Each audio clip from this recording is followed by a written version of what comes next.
People that are actually being uniquely themselves and posting real things that AI can't share for them, that's the guys that are going to succeed. At 13 years old, Wes Hattingh was already making money online, building his own virtual currency exchange inside a gaming world. My escape of reality was joining virtual worlds. And so at the age of 13, I was making $1,500 a month. Fast forward, and he is leading the future of AI, remote hiring, and sales automation. The Remote Pass allows companies to hire this talent that they need anywhere in the world. What's the limit to how many calls Lisa can make? I mean, up to 60,000 a day. From fintech startups to AI-powered workforces, Wes is here to change the way that business is done. Where do you think your entrepreneurial streak came from? I have some people in my life that have achieved those levels of success that have given me advice. One of my criticisms of remote work is that lack of interaction. I think human interaction is super important, but where I think I disagree with you is I don't think it has to be with your colleagues. What's your top 3 or 4 tools for making remote work better? There's something called which is an AI note taker. Okay. And it's I use Otto. Is it the same kind of thing? 10x Auto. Yeah? Yeah. Your next role is to move into an AI business. Yeah. It's time to venture into something new, which is the AI world and the AI space. Hey, Matt here, just interrupting myself to say, can you believe that 62% of listeners to this podcast don't actually subscribe? Now, I know you like it because you listen to it, you come back and the stats are great, but 62% of you don't actually subscribe. So make sure you subscribe, whether that's on YouTube, Spotify, iTunes, wherever you listen to your content or watch your content, and make sure that you never miss a future episode. Guys, Matt Haycox, and welcome to another episode of No Bollocks with me, Matt Haycox. And today we've got entrepreneur, sales expert, tech man, future AI guru.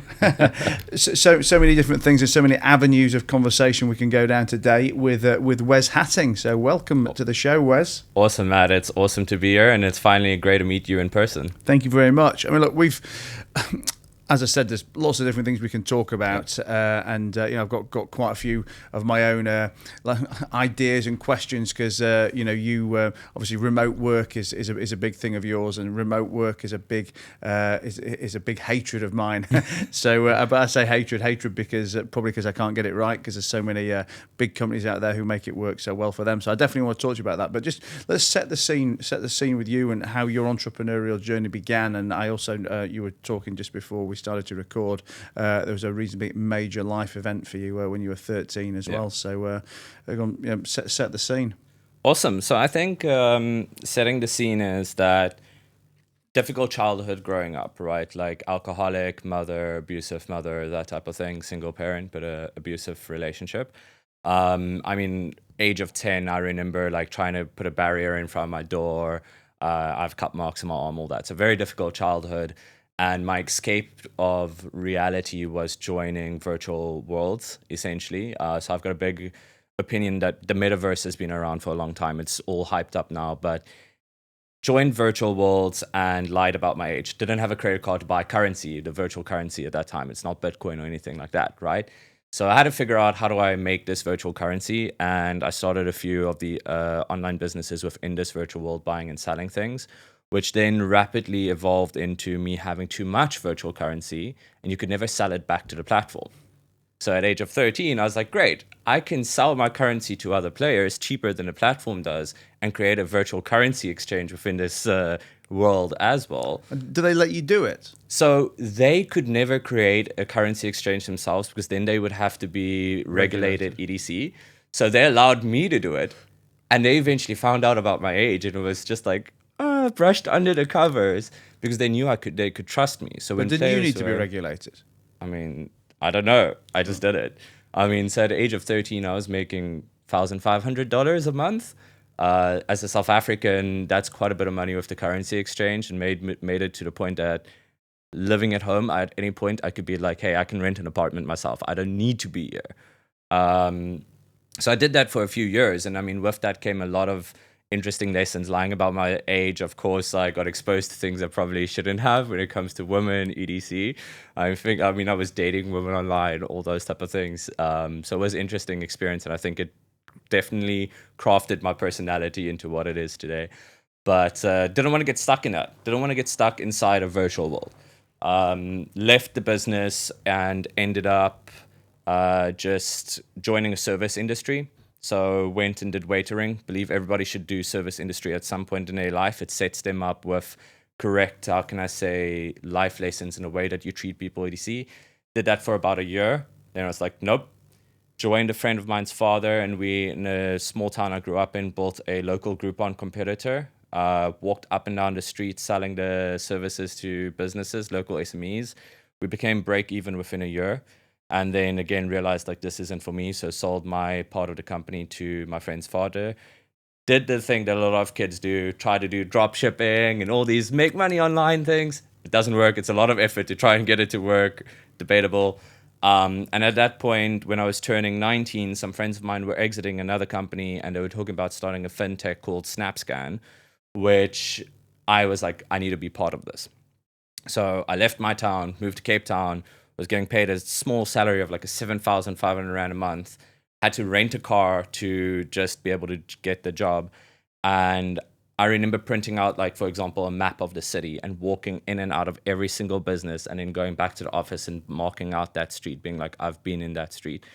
Rapidly evolved my career there. So every 3 months, I was just jumping up, to the point that we had to expand to the rest of South Africa, moved up to Johannesburg, became head of sales for Johannesburg, hired a team at, I think, 20.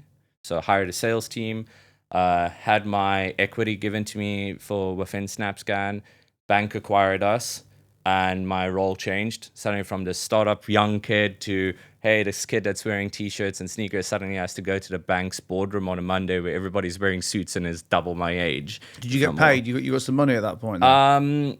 Salary was very comfortable. When the bank bought the business, you didn't get any payment for your equity. So we did. They bought us in a 4-year period, but everybody till today, because it's one of South Africa's biggest brands, is like, where's the Ferrari? You don't leave with Ferrari money in South Africa. Like, that's not true, guys. Like, you have to really do something exceptional.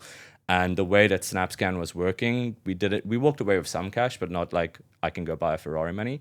But for me, what happened is when the bank acquired us, it's a 4-year period that they acquired in. So every year they would acquire X amount of your equity. If you leave within that period, you forfeit the remaining. Exactly. So I took 2 years of payout.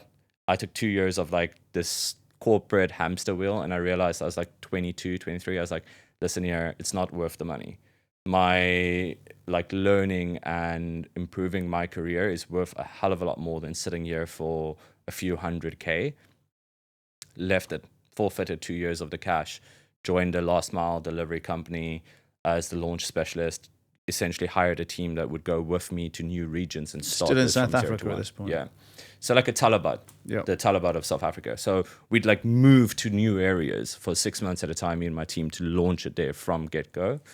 That company ran into funding problems, so I had to retrench my team, moved back to Cape Town. I was still there. And then got approached by a venture builder. One of the best things I've done is going into venture building. It's so cool. So joined them as commercial side of things. So we'd build our internal ventures, but also then work with, for example, corporates that want to do corporate innovation. So like one of the clients I got was Tencent, and we worked on some of the apps that they were producing, which is WeChat. So that was pretty cool. Friend of mine from the SnapScan days came to me and he's like, Wes, you're living way too much of a comfy, cushy job life. You're getting paid well. There's no risk. He's like, come build a startup with me. So left the cushy job to go build a startup called Hello HR, which was local compliance and payroll. Raised some cash, did really well. And then I think it's just internal politics ruined it and we failed to raise further cash. And at that point, I left to go back into venture building with Specno, was director of sales there. Again, loved that like venture building side of things, like working with somebody that's got an idea to really build this out and what their vision is. And it's at that time where I came to the UAE for the first time, and I was here for a week, thanks to my wife. She was here before me, and we weren't married at that point. She was here before me, so I came to visit her. And the minute I came here, I was like, I need to be here. And I fell in love with UAE that first week. And I was like, why did I never come here earlier? And why did I not think about it? And I just made the decision. Like in that week, I resigned. I had a date in mind that like by the end of January, I was going to be here. And I, in that December, had 2 job offers, one startup in Abu Dhabi and then Astrolabs. took Astrolabs, came to Dubai, landed in Dubai without ever being here because I was only in Abu Dhabi. So came to Dubai without ever being here, joined Astrolabs for the knowledge of like business setup, all those kind of things, like what's a free zone, what's mainland, all these kind of things. Did that for 6 months, but my passion is startups. So that's when, sorry. No, I was burping. So that's when somebody very close to me introduced me to Remote Pass, and I fell in love with it. I was like, great, this is a rocket ship. Like, I mean, you're like, I love Remote Pass, right? So I think a big thing there. Let's take a pause on Remote Pass because I want to talk about that, and I want to talk about particularly about remote working. I just want to rewind on a couple of points in your story, which I think obviously reasonably major points that we probably glossed over. Talk to me about the childhood side of things in terms of the abusive mother relationship and your self-harming. Because it's something that I guess is talked about more than it ever used to be, but probably still not enough for the amount of people that suffer from these self-harming tendencies, suicidal tendencies, etc. I think a lot of people, myself included, I can't get my head around it, and I'd like to understand what goes through your mind. What are you trying to? Is it a cry for attention? What are you trying to? What are you trying to achieve? I've been in lots of bad situations myself, and I can always very much envisage myself harming someone else, killing someone else. I think there's many days I wake up, I think I'd love to fucking kill that person, and maybe on the bucket list. But I could never envisage doing it to myself. Talk me through it. So I think there's two parts to that question. That mind shift has changed drastically in my life. Like, I have a tattoo on my chest that says never give up, and it's done in barbed wire because for a reason that no matter how deep life cuts you, and I can see that life can cut you deep, you can never give up.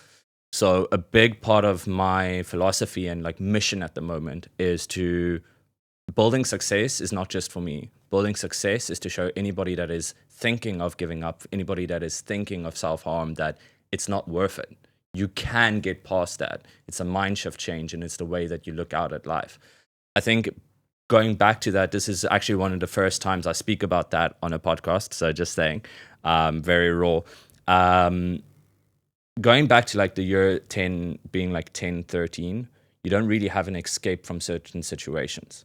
So you see that as the only out.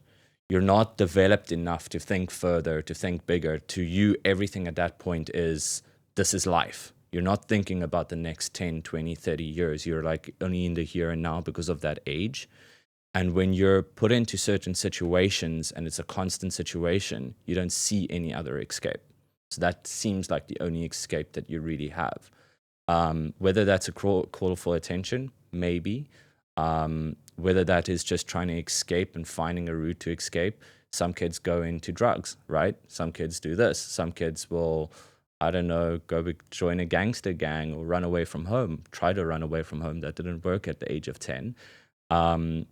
My escape became joining virtual worlds, right? So I eventually found that escape and got to grow and be myself. So I think, it could be a mix of things. And somebody does that. And the second part of my question, then, which leads on from that, where do you think your entrepreneurial streak came from, and your financial hunger, and you're obviously an intelligent guy as well, clearly an intelligent guy when you were 10, 12, 13 years old. Where did that come from as a neglected kid of a single parent? So I think the craziest part of it is like, didn't grow up with money, right? So there's always money problems in us. But when I was little, me and my brother would, those little toy cars that you get, those little toy metal cars that kids play with? Yeah. We would build cities with these toy cars and envision in our minds the life and businesses between these little toy cars and individual people. We'd take duct tape and build roads, tower paper construction buildings. The rooms were a mess. But it started building these ecosystems, essentially playing SimCity, but with paper toy cars in our imagination, which evolved to building, for example, banks that were working on an Excel sheet. So from a young age, this is what was growing in me, and being like, hey, looking at the person that's got the Ferrari and being like, hey, how did they get that? They seem happy, they seem all those kind of things, right? So that became a desire and a motivator and a chasing point. I have some people in my life that have achieved those levels of success that have given me advice. And yeah, like, I don't think that is the motivator anymore. I think chasing that is to be able to go back to a younger version of myself and be like, dude, don't chase the car, chase happiness. Where's your relationship with your mother now? I don't speak to her. What since you left South Africa? I mean, I see her for, like, me and my gran share a birthday, so like family events, I would see her. It's heavy family politics. I've forgiven her. Like, I have no hard feelings. I've forgiven her. There's certain things that needs to happen within the family from her, like maybe go to AA, then I'll open up and speak to you. Oh, she still drinks? Yeah. I mean, I drink too, right? I go partying and all that. It's just different levels. And my grandmother is my mother to me. Like, she's my mother. She's my everything. We share a birthday. Once she can treat her mother with respect and love, then she can get my respect and love. Until then, I'm a nice guy. I can be friendly at family events, but don't phone me. Hey, Matt here, just interrupting myself quickly to say thank you for listening to No Bollocks. But did you also know I've got another podcast, Stripping Off with Matt Haycox? Very different. No Bollocks is the quick daily business tactics that you need, but Stripping Off, we go deep, deep, deep with a CEO, with a celebrity, with an athlete, with just an international inspiring character. We find out what makes them tick, we find out how they got to where they got to, and we find out how you can learn and benefit from them too. So jump on over to Spotify, iTunes, YouTube, wherever you listen to your content, and I'll see you on a future episode. Look, let's talk remote work, remote pass. Just tell us a little about that business, because and what your role is in there. Cool. So Remote Pass, essentially, if you think about it, is breaking the borders of employment. So when companies are either just getting started or rapidly scaling, they need talent. And that talent is either sometimes not available in the cities where they are, or is super expensive. So Remote Pass allows companies to hire this talent that they need anywhere in the world. And through this is also supporting the individuals who are maybe struggling to get work. We look at third world countries where the currencies are super low, high demand of like needing jobs. They now have access to work for international companies. And when you say it allows them to hire this talent, are we just talking about the logistics and the legalities of hiring the talent, or does it actually go finding this talent as well? It doesn't go finding the talent. You source the talent that you need anywhere. But what we do is the compliance, and then also the payment distribution. So for anywhere in the world? Exactly, except US sanctioned countries. Okay. Yeah. The fun ones. Yeah. And how does that work? Let's give it some real life context. So I'm based my head office is here in the UAE. Yep. My operating businesses are in the UK, and I decide that for my digital marketing business, I want to hire a US SEO expert who's fresh out of Silicon Valley, and a couple of Filipino copywriters because they're cheaper. Yeah. So you have two options. You can either hire them as contract workers / consultants, freelancers, and still run that payroll through Remote Pass. So you'd click one button and pay them, whether they're in Philippines, UK, US, wherever, with one button. We do the currency conversions, everything. You're paying the lump sum to Remote Pass. We distribute it. We can generate that contractor agreement between your entity and the employee compliantly. And there's a bunch of other features, like we can offer them medical insurance, document storage, expense management, bunch of other features. The other one is something called employer of record. So this is when it's like, man, that SEO person that you're hiring, you really like them and you want to hire them as a full-time employee, but you don't have an entity in the US. So essentially, we hire them under our entity and do the tax payments, tax calculations, all that, and you pay us.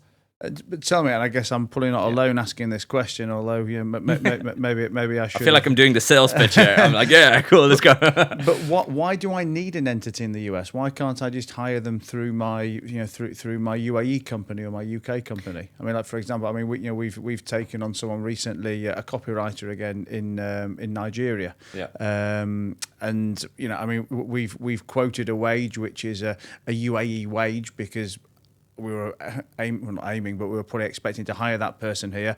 A lot of remote people came and said, well, I live there, or I live here, and I'd like the role. What's the salary? And we said, well, it's a X amount of dirhams thing. And that's just what we pay them in their equivalent. Am I doing something wrong? So there's two parts, right? It depends on the legality of how you hired them.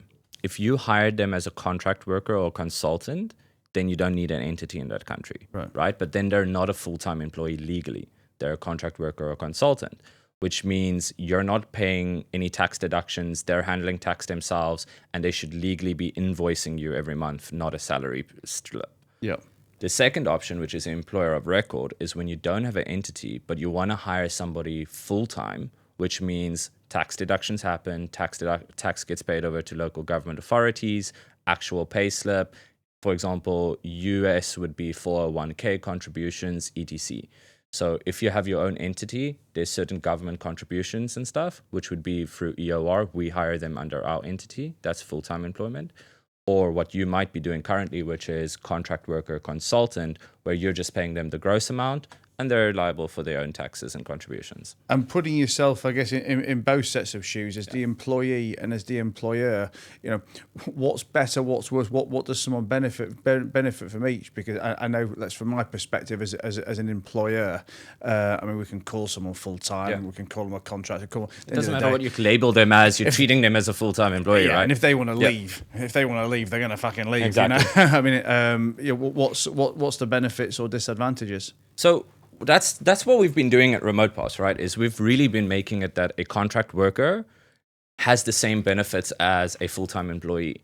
They can get medical insurance. You can subsidize their medical insurance, right? So you can give them the same way you would give your full-time employee in the UAE medical insurance. Now, suddenly this guy living in Nigeria, you can sponsor his medical insurance through Remote Pass. So you have hookups in all these different countries with the relevant stuff? We have an international provider. Okay. Yeah. So we can provide it internationally, and you can even choose like whether it's dental, not dental, maternity, not. So that's the contractor side of things. But leading back to your question, EOR or contractor, I think it depends on the person, like the employee, A, and then B for the employer. EOR is a lot more expensive. So if you're hiring somebody that's on a low wage, it doesn't make sense to go EOR. Invariably, what you'll see is more senior and management employees that want to push for EOR because there's maybe retirement benefits, etc., that the company has to contribute to. The contractor side, you'll see lower income, or like medium to lower, would be pushing for that because they get their full gross salary and it's up to them whether they're handling their taxes or not. Plus, they could set up technically an entity of their own in their country, be invoicing you through their entity, and then deduct tax on a lot of their expenses. So each country has different tax laws, and depending on that is when the employee is going to be like, yeah, I want to be a contractor, or I want to I want the full-time employment type thing. And you guys have entities in all different countries all around the world? 160 countries that we can do EOR. And do you just have effectively one entity in each of those countries that employs those people then? Yes, I mean, we have our own entities and we have partner entities as well, but majority of the countries, we have our own entities. Just in some countries, it doesn't make sense for us to have our own entities, so we have partners in those countries that we work with. So how does it work from, let's say, an employee rights perspective? And I can't talk about any other country than the UK, really. Yeah. So, that's obviously where I have my knowledge. So let's say, for whatever reason, I need to use you as employer of record in the UK. Yeah. So you hire somebody for me, and we're 3 years down the line, 4 years down the line. So they've got plenty of service, they've got plenty of rights, and hypothetically speaking, obviously they accuse me of sexually harassing them. They want to, they want to sue for wrongful termination, sexual harassment, discrimination, all these kind of things. Yeah. Who are they suing? Because I would assume it's you, not me, if you're the employer of record. So there's two ways. Like in a case like that, we have the indemnification in the contracts because, of course, we have an employee agreement with them and we have agreement with you. And in their agreement, it is that they'll be working for you. Right. They are basically outsourced employee to you. So we're a little bit identified there, and we would also be warning you and giving you our advice from a legal point of view. Like, we have internal lawyers that will then also contact you and be like, hey, what's going on here? And direct this with the employee to you as the employer. So that employee will ultimately still bring the claim against whichever my company is that's contracting with you. Yeah. Okay. Because you're the one being sued, you're not us. We're just a service provider, so we have the indemnification for that. Okay. So you can't get away with it. Sorry, Matt. Like, that's not going to happen. I can see the wheels are spinning there. Being like, wait a second. I can get to start behaving. You can see you are like, wait a second. I'm going to send you 55 employees tomorrow. Okay, cool. Well, look, let's talk about remote work. Yeah. I imagine. how many staff is Remote Pass? Remote Pass is now over 100 employees internationally. And where's the head office? Where are all the staff based? So head office is Abu Dhabi. It's where I am, but essentially it's like my private office at the moment because I'm the only one that like really goes to the office and works from there every day. In the UAE, from the team, I think we're maybe 5 or 6 out of the 100 that's in the UAE, and that's split between Dubai and Abu Dhabi. And from that, most of them are working from home or traveling, etc. The rest are split out. Morocco, South Africa, France, Nigeria. We have employees everywhere. And in any countries where you have, let's say, multiple employees, I mean, I guess take the UAE for example. Do you ever start to put offices in those countries, or even if there was 30 people who all happen to work in Paris, for example, you just let them all work from home in Paris? You wouldn't decide to. It's up to them, right? So we have the office, but we do give everybody WeWork access, right? So everybody has, and if there's no WeWork available where they are, they can join a co-working space and expense it to the company type thing. Okay. So, for example, the guys in Egypt, they'll often arrange to be like, oh, they're all traveling from all sides of Egypt together, meeting up somewhere and working from somewhere for the day. So that does happen, and we do encourage that. And it's also where I think the future of remote work is going. Like, I don't think... My personal opinion, right? This is not a Remote Pass opinion. This is just my personal opinion as Wesley is. I don't think remote work is essentially working from home. That system's a little bit broken to me, and I feel like that's isolated. It's just not working in the office. I think it's just not working in the office, or not even just the office. I think it's just not working from the head office, right? I think where the world is moving is satellite offices all around the world. So when you have, like you're saying, maybe you have like a team member of 5 in the UK, you can be like, cool guys, I've rented some co-working space or like a shared office space, and you 5 can go work from there. So it's not working from home, but it's working remotely from your UAE entity and company and head office. I think that's the future of remote work, is having these little pockets of employees all over and having them still come in and have that feeling of going to an office and productivity. I had a call yesterday. This is what we were talking about just now. I had a call with somebody yesterday, a sales guy, and he's like, "Wes, I'm a sales guy. I'm working from home." He's like, "How do I still get that energy and motivation when I close a deal remotely?" Being like, I want to go and high five somebody and share that energy and that success. He's like, "How do I do that?" And my opinion to him was like, number one, on like Slack, all those kind of things, start a tradition. Start just hyping yourself up there and everybody else will follow. It's still not going to give you the same feeling. There's a thing called a seller's high or a sales high. I'm not sure if you're aware of it. And I'm like, that energy can boost you to do more. Once you start winning, you're going to keep winning. It's like, keep that energy high. If you're just sitting at home, man, you're going to struggle with the energy. You're going to bounce against the walls. So my suggestion to him was like, go find some friends or go find a co-working space, anything. Doesn't have to be the same company. Just go work somewhere where there's other people. Like even myself, like I work in Hub 71, right? A lot of times other Remote Pass people on there. If I do something amazing, I've got a community there. I've made friends. I'm going to go into the office and be like, guys, high five. Like I just did X, Y, Z. I can still share that and get that energy the same way other people are coming to me. So you don't necessarily need to be in the space of the same company and same colleagues. Just be around people. But I guess, I mean, obviously, so one of my criticisms of remote work is that lack of interaction, that lack of motivation, that lack of encouragement, etc. And whilst I appreciate your workaround, yeah. I guess ultimately it is a workaround, and to me, I guess it's almost saying that, you know, the better situation is that you've got your own people around you to motivate and drive each other. I mean, in the absence of having your own people, go and make it work with somebody else. You know, go and have other people as your support network. But I guess, to me, maybe I'm trying to put words into your mouth, but it sounds like we're both saying the same thing, that human interaction and physicality in the same space is better than not. I think human interaction is super important. I think don't isolate yourself. But where I think I disagree with you is I don't think it has to be with your colleagues.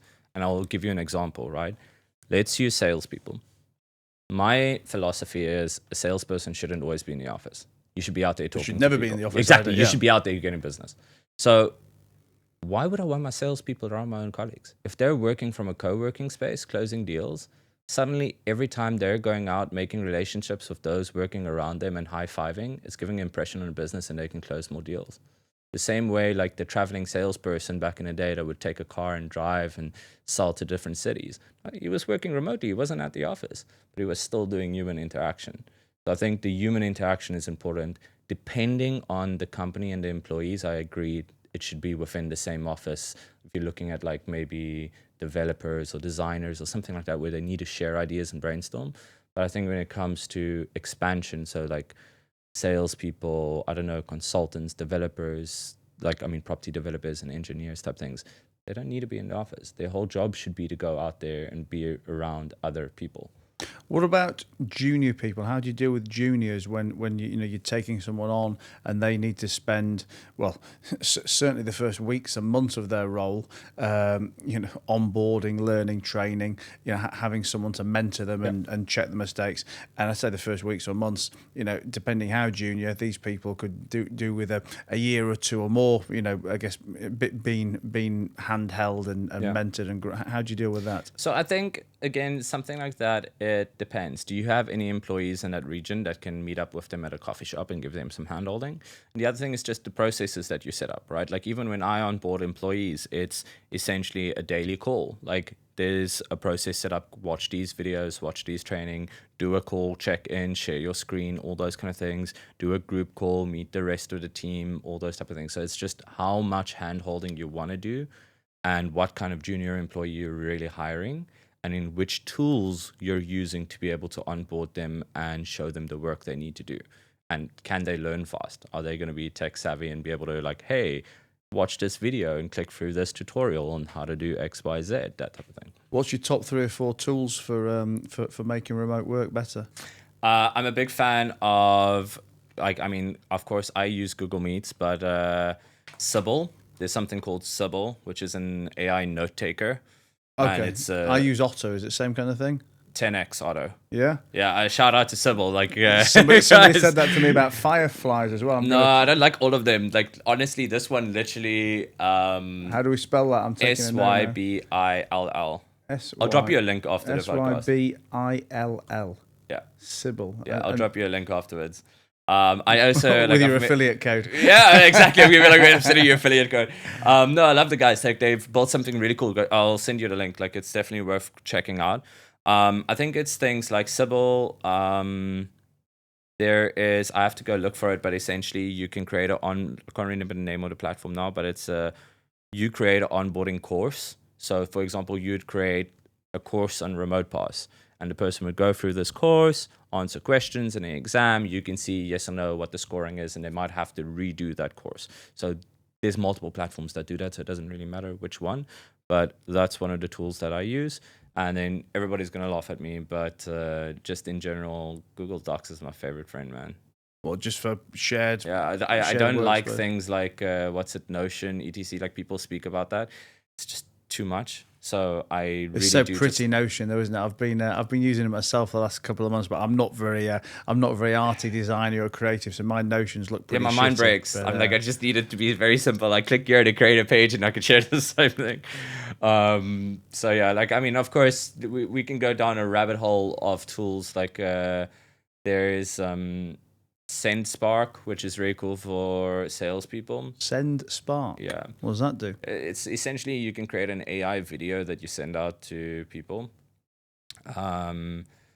Walaxy which is a LinkedIn tool that you connect. But these are sales tools. These are not really remote working tools. If you're thinking about it, these are more sales tools. Any tools are good. Anything we can learn from. What's that LinkedIn one called? Wellixy. And what does that is that for like automatic outreach to people? Is Yeah, it automatic connection requests. Like I don't agree with it. Like I know about it. I saw it, and I know some people that use it. But if you see, like I've posted on LinkedIn, like don't do automated messages. Like I'm very against it. Like very, very much against it. I think I don't do. I mean, I do a lot of LinkedIn connecting, a lot of outreach. I mean, I do consider myself a LinkedIn power user, but I don't have any of the plugin tools. Exactly. I'll high five you to that though. Like build it properly, right? Like build a proper network. Don't just let me just run this. I mean, don't get me wrong. I'll still use a fair degree of copy and paste when it comes to connection messages. Insofar as I'll say, okay, right, I'm reaching out to financial advisors here. I'm reaching out to whatever SEO experts here and copywriters here, for example, and I'll have a different message to each of the three, obviously, and let's say 80% of that body I'll copy and paste, but I'll always personalize it for hey Wes or hey Claire or whatever that person's name is.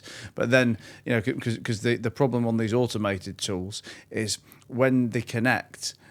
What's that next connection? What's that next connection message? Because obviously different people connect with in different ways. Some will just connect and not reply anything. Some will say something, and that's when it then ultimately starts to look very fake. And I mean, I guess it might sound a bit prehistoric to not use the tech, and it might take me an hour or two to do what other people can theoretically do in minutes or do while asleep. But I just know that I'll get a much more personal but let's say personal connection and relationship built than just blasting out 400 names on duck soup. Yep. So I mean, when it comes to LinkedIn, I'm sure you've checked out my LinkedIn profile. Like I'm very outspoken on LinkedIn, and I think I've built quite a following on LinkedIn by now. So one of the things I say is like, there's too much spam and noise. So try and build the real relationships, because if I check the messages I get, the minute I can see some things like either this person didn't write it themselves, I feel like this is a mass message, there's no personalization, I'm just archive, I'm like, I don't care. And I've done videos, I've done everything on like what LinkedIn sales should be and how you do LinkedIn sales. And I think like even what you guys are doing, right? Podcasts, like having those clippets, posting that, sharing these things, connecting with the right people.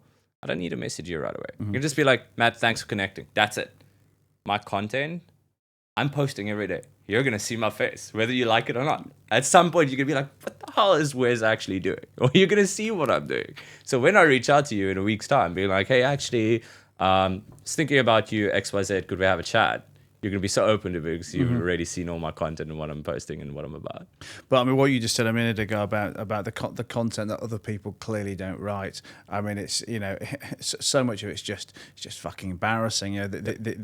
These clearly AI written quotes, AI written, whether it's a LinkedIn post, Instagram post, but it's not just the AI's you've done it, because I mean, listen, I'd be lying if I said I don't use AI for as the framework for a lot of the things I do, but I would never dream of writing a shitty prompt, because I mean that's half the problem these as well. They don't even write a decent prompt on AI. It's just like, please give me an inspirational quote to post on LinkedIn. Have you today. seen when they post the same thing? Like 3-4 people are posting the exact same thing. I'm like, guys, come on, like let's be real here now. What I agree with you. I think it's how you use AI, right? I think AI is an amazing tool. Like somebody like myself, like man, if 90% of my things, there's probably gonna be grammar mistakes and spelling mistakes and whatever because I'm in a rush or I am too tired to format something in the right way, but I will type an article or I'll type a post and I'll then throw it into something like ChatGPT and be like, can you just fix this for me? Like I've written it, I'm just asking you to fix this, that I can post it, that it looks correctly, grammarly or whatever. And I don't have any problem with that because it was still my mind and my work that went into it, and the same when somebody else does that. But I don't know if you've seen the same, or what I believe in that's happening with things like LinkedIn and just in general when you're selling online is because of this spam of text. If you post on text, you're not going to get the same atmosphere. It's now about video content and pictures. Like, I want to connect with you as a person, and I want to see that you actually did this as effort. But it's got to be the, the right relevant picture as well. Ideally with you. I mean, I guess I saw something the other morning. Like just a picture of a fucking lake or something, and then like, oh, I like to walk around the lake in the morning. It clears my head. It feels like Instagram. What do you do to clear your head in the morning? And I mean, to be fair, I posted a photo of Red Bull can yesterday, so. But I mean, I don't know what the post was, but it's not so much the picture I'm criticizing. It's the whole concept. It feels like Instagram. Generic picture with generic quote. It's got nothing to do with business. Which then ultimately you look at that and it's got 2 likes and no comments and doesn't achieve anything anyway. And I mean, a lot of people are complaining that LinkedIn's getting flooded and all these people are doing these posts. Yes, it is getting flooded, but if the crap post that no one's going to engage with, for the people who are out there putting out decent content, whether or not these people are making no content or making shit content, it still doesn't really make any difference to you, because if you're doing the good content, if you're building genuine connection, genuine interaction, and growing your audience, support follows. Then it's going to follow. Whether even if someone's got AI smashing out 10 posts a week for them, if they're shit posts, then you've got nothing to worry about. Totally agree with you there. And I think that's why the people that are actually being uniquely themselves and posting real things that AI can't share for them, like real experiences, real lessons, and even going further and doing that on video, that's the guys that are going to succeed, not the guys that are just like writing an article in text. Like, I don't have time to read that. Give me a quick video that I'm going to watch on LinkedIn that's teaching me something. For example, yesterday, if I look at the photo of Red Bull can, I should have done it as a video, because I was talking about brand sponsorships on LinkedIn, being like, you're now getting influencers, B2B influencers on LinkedIn. And when do companies start, the same way you look at Instagram and Instagram influencers, B2C companies paying influencers to market their products, are we seeing a shift where somebody's employed maybe at Sony, but is a high profile person on LinkedIn, that other brands now start paying this person for B2B influencing and posting and stuff about the products? And I've seen it starting to happen with certain individuals. And I'm like, is that the next wave of influencer levels that are coming, and companies that play middleman to this, being like, hey Matt, you've got a great following, I've got a client that would love for you to post XYZ on your LinkedIn, we'll pay you $1,000, and it is this middle person. I think there's something coming there, I'm just not sure. And I just learned about, quite recently started to do the it was like sponsored thought leadership posts. What? I mean, it's just what they call it. But I mean, I guess to all intents and purposes, it's putting paid spend behind your own post to grow them. But you have to.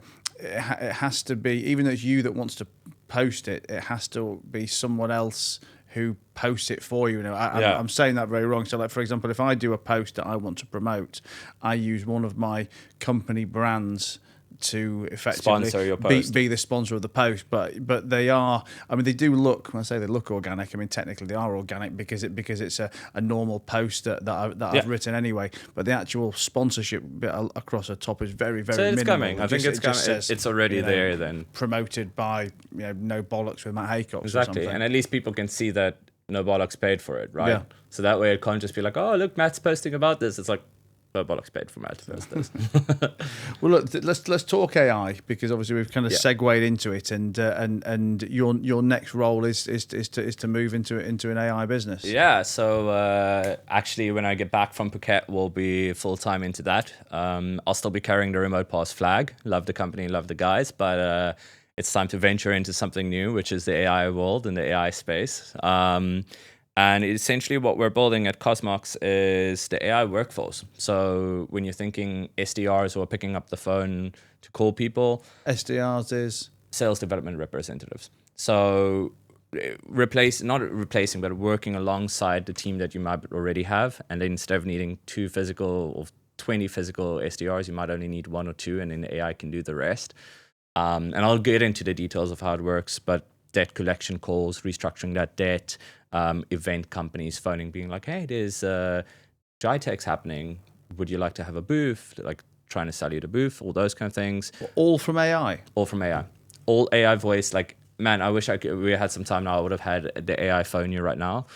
You cannot hear the difference between the person and AI, and it's phoning from a local UAE number or a US number or whatever number. And it can listen quick enough to really feel like a conversation. There's no, because I guess we probably all know it in the context of, say one for this, say two for that, and it works, but it's Matt, slow, it's isn't going it? to blow your mind. Because, for example, we've got a client that's already running, right? He's using the SDRs. So on the back end, you can fill in, you create a campaign, and you can say it needs to phone, I don't know, financial advisors, right, in the UAE. It's first going to research all the financial advisors, right? Create a list of that.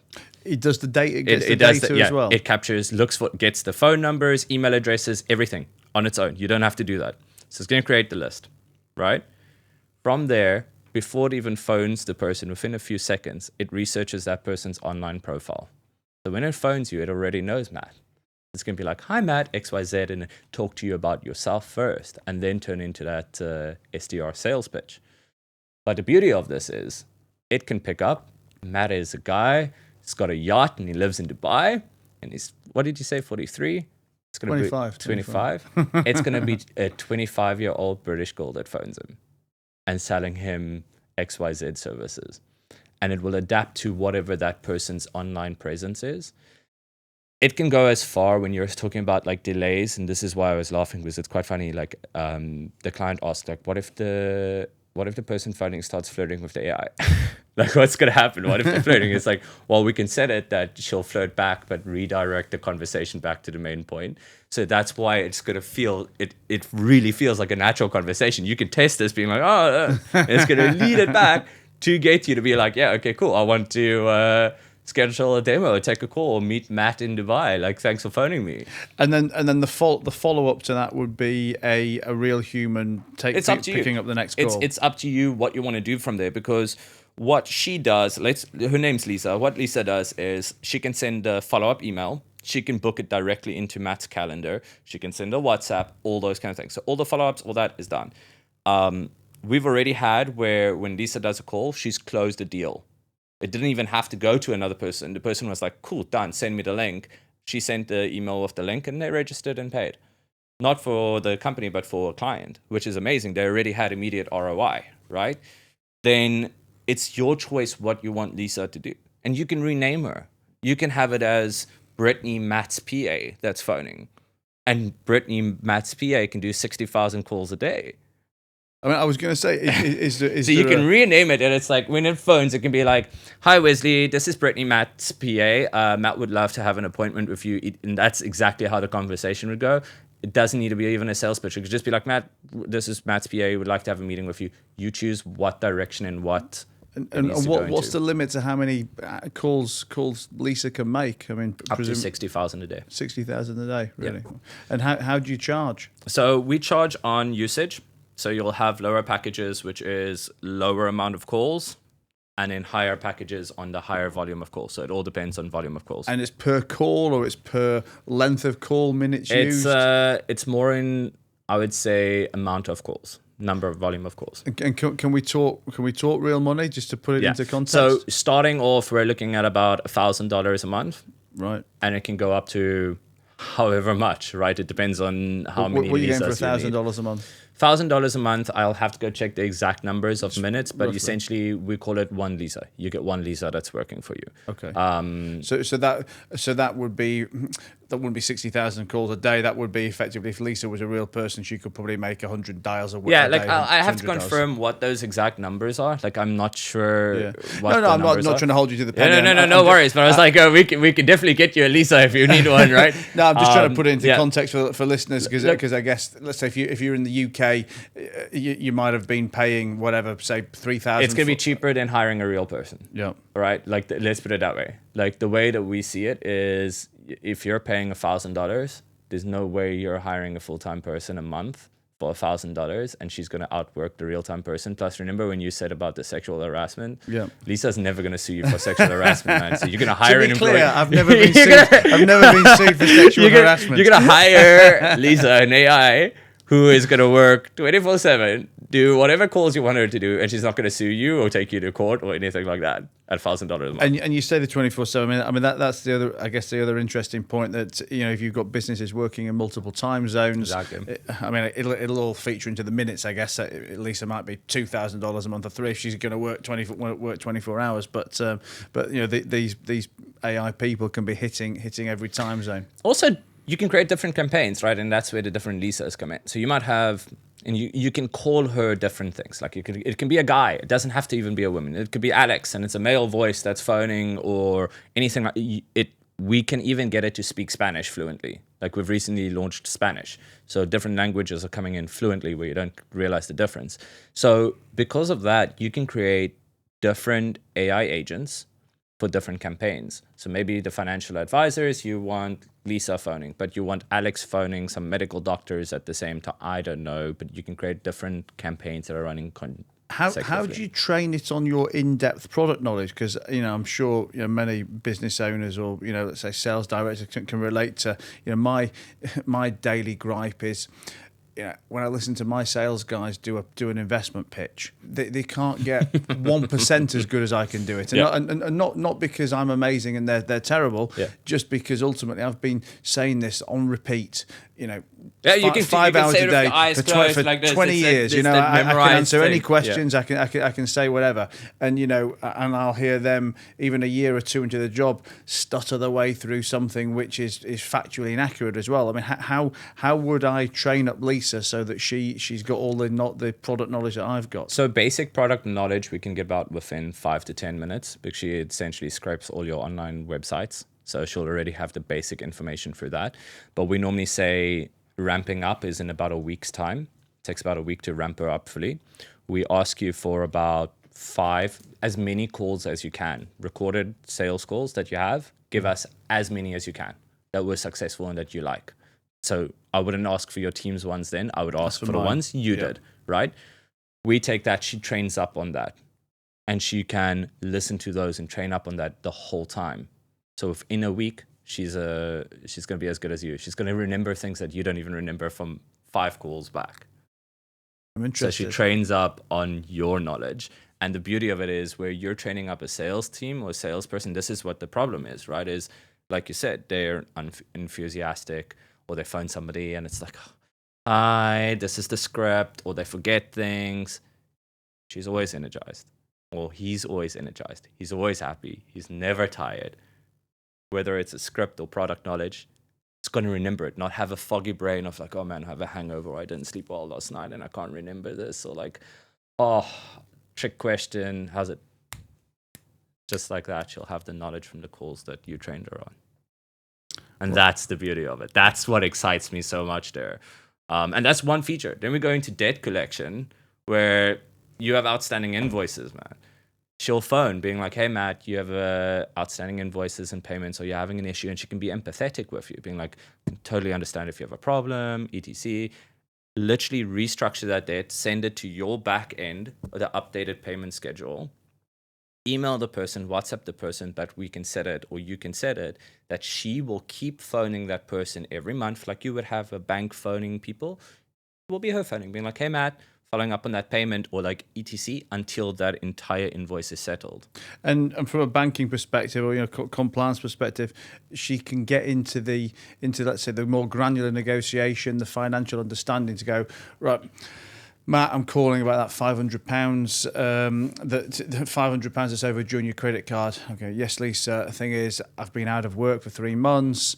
I can maybe pay you $150 now, but I'm not going to have anything else to do to be able to pay for a while. You can set all the parameters up with her, can you? That she's got this level of tolerance to negotiate, and like how much negotiation room she has and how much she doesn't have. So you can say, like, if the person can't pay at least 20% or 30%, then she needs to negotiate that, or be like, sorry, that's not acceptable. Like, is that the best you can do? Unfortunately, these are going to be the next steps. Like, those parameters, all up to you, that get set up, which is the beautiful part of it.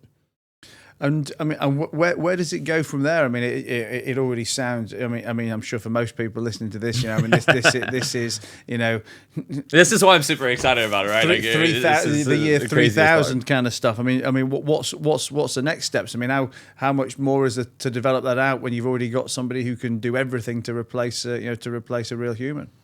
I think the next steps are. I mean, do you mean workforce or what? Well, elaborate on the I mean, question. more. Where does that product go in the future? What's version 2, version 3, version 4? What more can we add to this? I think it's different industries. It's first tackling every single industry where it's needed, right? We look at like the bank industry, we look at medical industry, events, hospitality, real estate. Let's talk about UAE real estate for a second. How many real estate agents are phoning you?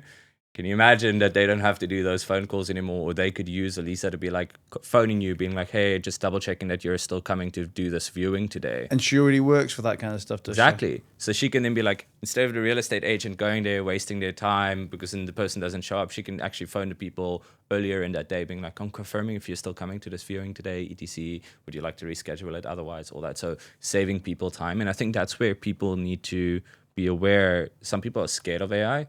And I think if you're not embracing AI, then you should be scared. But embrace it and you'll get excited. Because whether you're a small business or even just an entrepreneur, can you imagine, like, I wish I had this when I was 13, 14, the amount of businesses I would build. Being like, I don't need a team of salespeople. I need one AI agent that's going to phone clients for me. Doesn't matter if it's 100 no's, I need to get 1 or 2 yeses to be profitable for me. So in my view, we're enabling people start businesses of their own, to start new products. They don't need to have a big team, a lot of funding, anything like that. Well, listen, Wes, it's been a pleasure, buddy. It's been awesome. I'm looking forward to you getting back from Phuket because Thanks. I cannot wait to meet Lisa. We'll get it set up for you for sure. I mean, no, but in all seriousness, I want to hear it. I mean, that's for me one of the great things of coming on of doing these podcasts. That I get to meet guys like you, hear about these ideas that are not only interesting to hear about in general, great for the audience to listen to, but that I know that I can make some of these changes and implement in my business. So I'm looking forward to it. For the people listening, just give yourself a shout out. Where can they find you? How can they track you and Lisa down? Best recommendation, LinkedIn. Like everything else is essentially very privatized, like Instagram and stuff. So just LinkedIn, Wez Hattingh, and you'll find me there. Always open to any messages, support. Like I have a theory that you can send me an inbox message. I might take a day or two to reply, but I'm always open to helping people. Like if you have a question, even no matter how stupid it is, I'm always there to help people. Perfect. Wesley, thanks a lot, buddy. I'll see you at M&M tomorrow. Absolutely.